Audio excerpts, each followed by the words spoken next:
Hi everyone, welcome back to the channel. This is Kavya Agarwal. So हम लोग cover करने वाले हैं आज की वीडियो में कुछ important MCQs from our economics syllabus. तो ये जो पेपर है ये बोर्ड का ही पेपर है, ठीक है। तो बोर्ड के ही क्वेश्चंस हैं जिसमें हम 1 मार्कर्स यानी कि एमसीक्यूज कवर करेंगे, ठीक है। जो डिटेल्ड आंसर्स हैं वो जनरली उसमें कोई प्रॉब्लम नहीं आती, वो आप लिख लेते हो। बट एमसीक्यूज 1 मार्कर्स में दिक्कत आती है। वहाँ पे अगर आपने सही किया तो 1 नंबर, गलत किया तो 0। तो इसलिए हम एमसीक्यूज की थोड़ी सी प्रैक्टिस कर लेते हैं और कुछ 20 से 25 क्वेश्चंस हम यहाँ पे आज प्रैक्टिस करेंगे, ठीक है। आओ फिर स्टार्ट करते हैं जल्दी जल्दी से। तो देखो, फर्स्ट क्वेश्चन है हमारे पास। फर्स्ट क्वेश्चन गवर्नमेंट बजट का क्वेश्चन है आपको बताना है objective of government budget. Point क्या है? Free distribution of LPG connection to poor people is a sign of social justice. ठीक है कि गरीब लोगों को एलपीजी कनेक्शन फ्री में दिया जा रहा है। तो ये कौन सा ऑब्जेक्टिव है गवर्नमेंट का? उससे क्या शो हो रहा है? तो देखो, हमें पता है कि जब अगर गवर्नमेंट फ्री डिस्ट्रीब्यूट कर रही है एलपीजी कनेक्शन पुअर पीपल को, तो ये एक पॉइंट है जिससे इनकम इनइक्वालिटी कम की जा सकती है, ठीक है। तो ऑप्शंस में से आंसर बनेगा create equitable distribution of income, की जो गैप है बिटवीन रिच एंड पुअर उसको कम करने के लिए गवर्नमेंट ऐसा करती है, ठीक है। सिंपल। इसके बाद सेकंड क्वेश्चन है export and import of which of the following items will be a component of balance of trade. So balance of trade होता क्या है, इस पे थोड़ी सी चर्चा कर लेते हैं। Balance of trade balance of payment का ही एक कॉन्सेप्ट है जिसमें हम बोलते हैं export of goods minus import of goods, ठीक है। सिर्फ विजिबल्स यानी कि गुड्स की हम बात करते हैं। एक्सपोर्ट और इंपोर्ट का difference is balance of trade.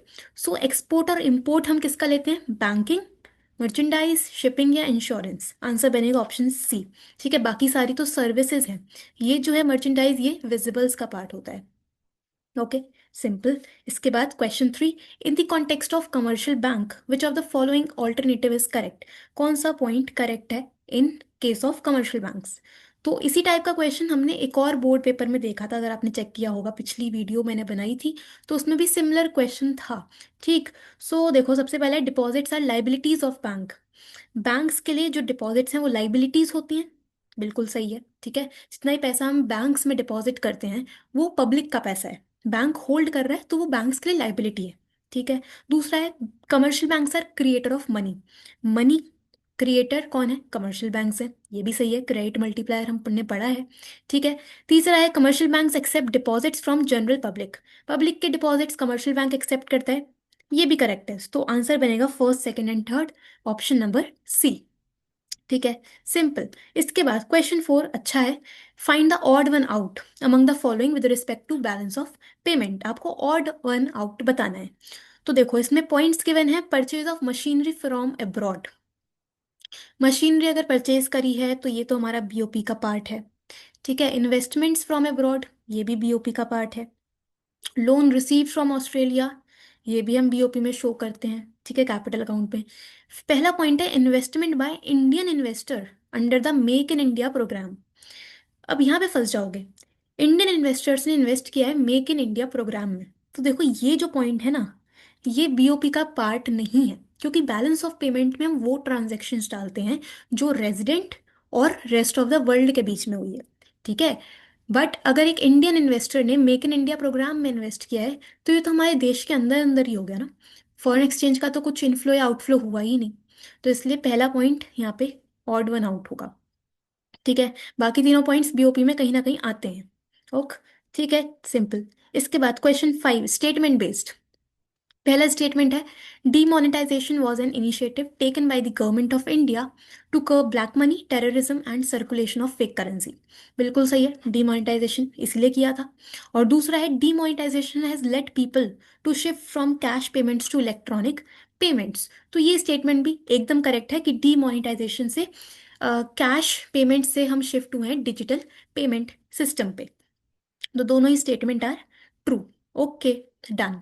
इसके बाद next sixth question, the total stock of money in circulation among the public is dash, dash is called money supply, ठीक है। मनी सप्लाई की डेफिनेशन है, मनी सप्लाई क्या है?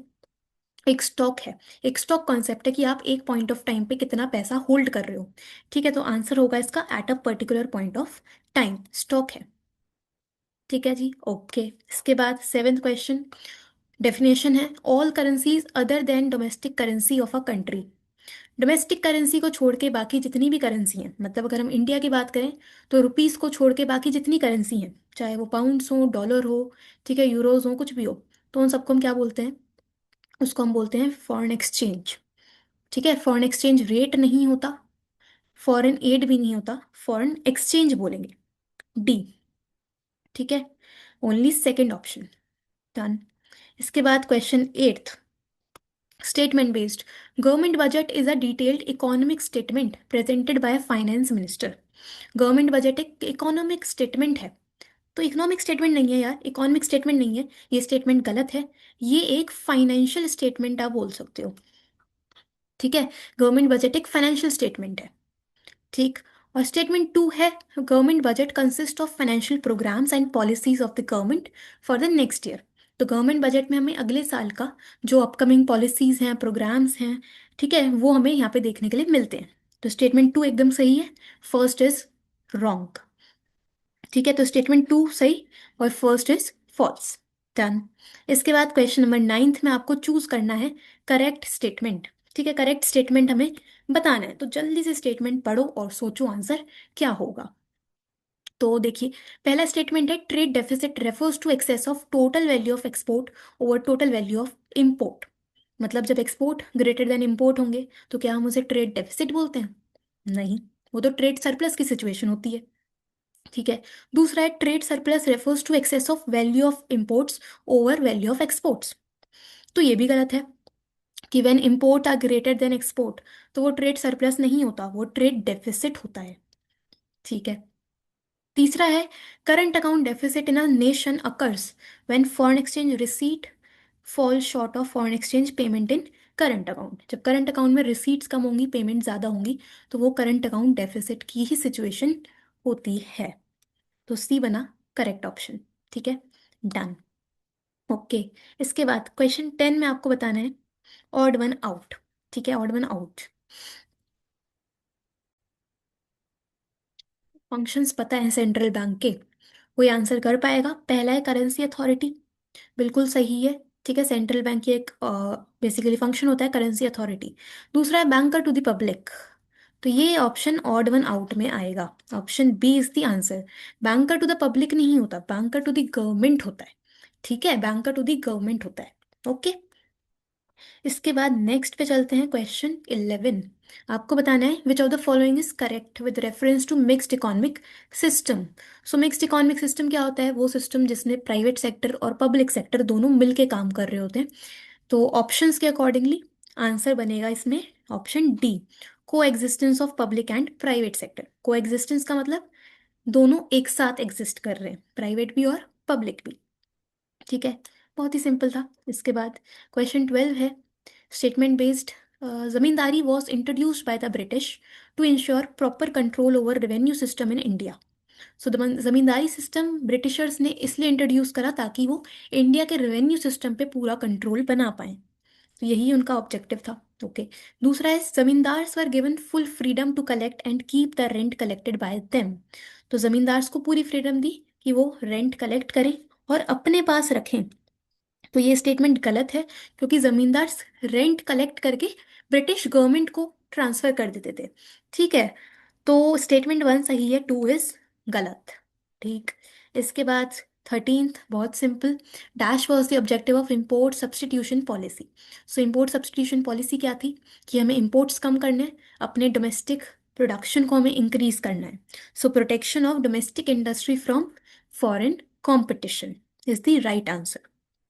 ठीक है, वेरी गुड। इसके बाद क्वेश्चन नंबर 14 तो हमारे सिलेबस का पार्ट नहीं है। 15 पे चलते हैं। स्टेटमेंट है economic reforms of 1991 pave the way for liberalisation of Indian economy. 1991 में जो इकोनॉमिक रिफॉर्म्स आए उसी के थ्रू हमने लिबरलाइजेशन देखने के लिए हमें देखने के लिए मिला। तो स्टेटमेंट सही है, सिंपल है। दूसरा है economic reforms of 1991 relax the restrictions imposed bye the government on private sector. So economic reforms के बाद हमें ये भी देखने के लिए मिला कि प्राइवेट सेक्टर पे जो रिस्ट्रिक्शंस थे उनको थोड़ा ईजी कर दिया, रिलैक्स्ड कर दिया। दोनों स्टेटमेंट आर बिल्कुल सही, करेक्ट है। ठीक है। इसके बाद क्वेश्चन 16। हमें बताना है कि जीएसटी के केस में कौन सी स्टेटमेंट इनकरेक्ट है, कौन सी स्टेटमेंट गलत है। तो देखिए, सबसे पहले it is impose on supply of goods and services, बिल्कुल सही है, जीएसटी गुड्स और सर्विसेज पे ही लगता है। दूसरा है all type of direct and indirect taxes have been subsumed by it, तो ये स्टेटमेंट गलत है। ठीक है, जितने भी इनडायरेक्ट टैक्सेस थे ना, उनको मर्ज कर दिया गया था, उनकी जगह पे जीएसटी आया। डायरेक्ट टैक्स तो अभी भी है। ठीक है, तो ये स्टेटमेंट इज गलत, रॉन्ग है। Okay, then, next, from the following, which of the item would appear on the credit side of capital account of BOP? BOP के कैपिटल अकाउंट में क्रेडिट साइड कौन सा आइटम आएगा? तो सबसे पहले कैपिटल अकाउंट में हम बात करते हैं उन ट्रांजैक्शंस की जिससे या तो एसेट या लाइबिलिटी में चेंज आता है, और कैप क्रेडिट साइड में आते हैं सभी इनफ्लो।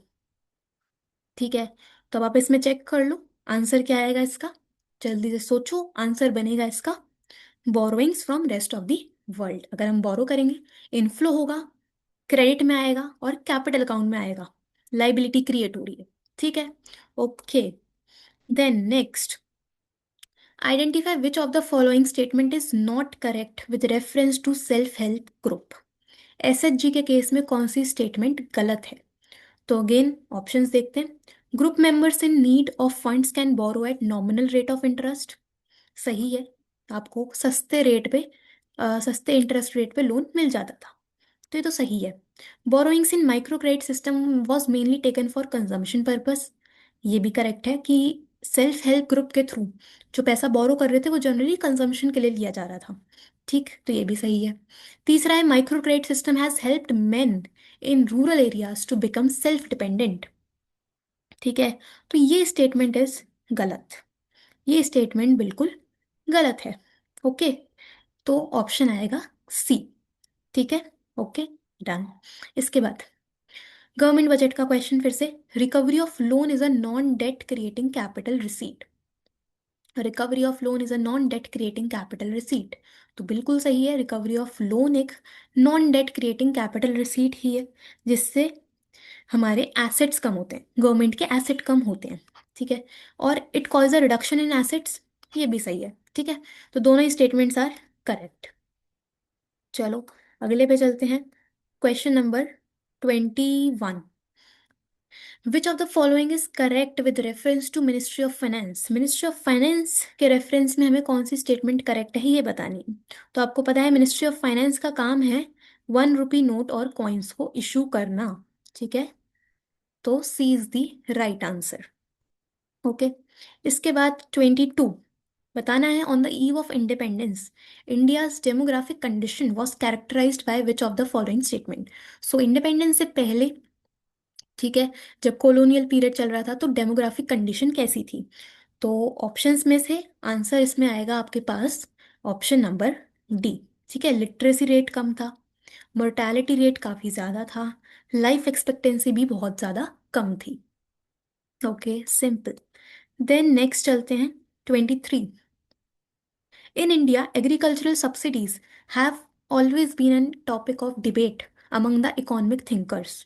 ठीक है, सब्सिडीज का क्वेश्चन है, identify which of the following statement is not an argument in favour of continuation of agricultural subsidies. तो आपको बताना है कौन सा स्टेटमेंट फेवर में नहीं है सब्सिडीज के, बेसिकली आपको अगेंस्ट वाला बताना है कि कौन सा पॉइंट सब्सिडीज के अगेंस्ट में है। तो देखिए, पहला पॉइंट है subsidies encourage farmers to adopt new और टेक्नोलॉजी, ये तो फेवर में बात कर रहा है। दूसरा, फार्मर्स को हेल्प करता है अनसर्टेनिटी को फेस करने के लिए, ये भी फेवर में बात कर रहा है। तीसरा है इनइक्वालिटी को कम करता है, ये भी फेवर में बात कर रहा है। तो ऑप्शन बचा फोर्थ, यही आंसर होगा कि जो सब्सिडीज हैं वो जनरली फर्टिलाइजर इंडस्ट्री और बड़े बड़े फार्मर्स को ही हेल्प करता है, बेनिफिट देता है। ठीक है, जो पुअर फार्मर्स हैं उनको कुछ नहीं मिल पाता, तो दिस इज अगेंस्ट।